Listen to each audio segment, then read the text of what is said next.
Hi, this is Dr. Padma Garvey. Thanks for tuning in. Today's show, I'm going to be making eggplant bake with a tomato sauce. Very similar to eggplant parm, but without the cholesterol or the heavy cheese, and filled with flavor. So you'll need to finely crush about 3 cloves of garlic, dice 1 large white onion, dice a small packet of baby portobello mushrooms, and you'll need 2 cans of diced tomatoes or crushed tomatoes. You can do this with fresh tomatoes as well if you have more time, and you can check my website for this. You'll take a large saucepan and add just 1 tablespoon of olive oil. You don't need more than that. Heat and add your onions.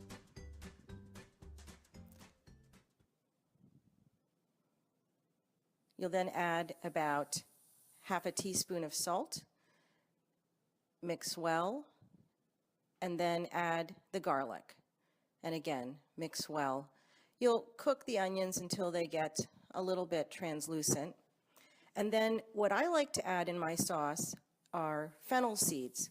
Fennel seeds add a complexity of flavor and give a hint of a sausage-like flavor. And I add about half a teaspoon of fennel seeds and then the portobello mushrooms.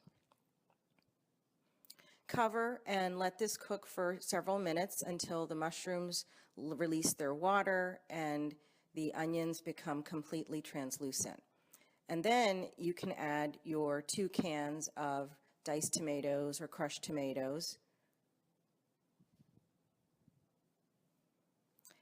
You'll add about half a teaspoon of crushed black pepper and about 1 large heaping teaspoon of basil. I'm using dried basil here, but you can use fresh. If you use fresh basil, you'll need about 3 tablespoons. I've also added half a teaspoon of oregano. And then you're going to cover the sauce and let it cook on low heat. While that's happening, you can take your eggplant and cut the eggplant into circles. Each circle should be about 1/4 of an inch thick. Then you'll set up your breading station, and I have some spelt flour, some almond milk or soy milk, and whole wheat breadcrumbs, which you can find at the store. And you'll take each eggplant section and cover with the spelt flour first, and then dip quickly in the almond milk, and then coat with the whole wheat breadcrumbs.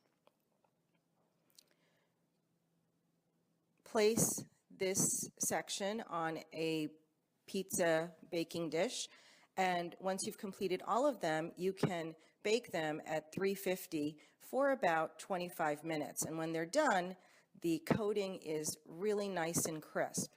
Then you'll take your baking dish and put a thin layer of sauce on the bottom. Layer about 4 here of the eggplant cutlets. And I like to use Go Veggie vegan mozzarella cheese. Just a little bit. It adds a little bit of flavor. You don't have to put this if you don't like it. And then you're going to layer put another layer of sauce. And then another layer of the eggplant cutlets. Finally, you're going to finish it off with a top layer of sauce. And I like to use nutritional yeast. I like to sprinkle it on top. Nutritional yeast has a very nutty, salty flavor, similar to Parmesan cheese. And so I put a generous layer of that, cover, and you're going to bake at 350 for about 40 to 45 minutes. And when it's done, it's this beautiful, delicious combination of flavors, very satisfying. You can make a side of whole wheat pasta if you'd like. That dish had no cholesterol, no cheese, and the entire dish had 1 tablespoon of oil.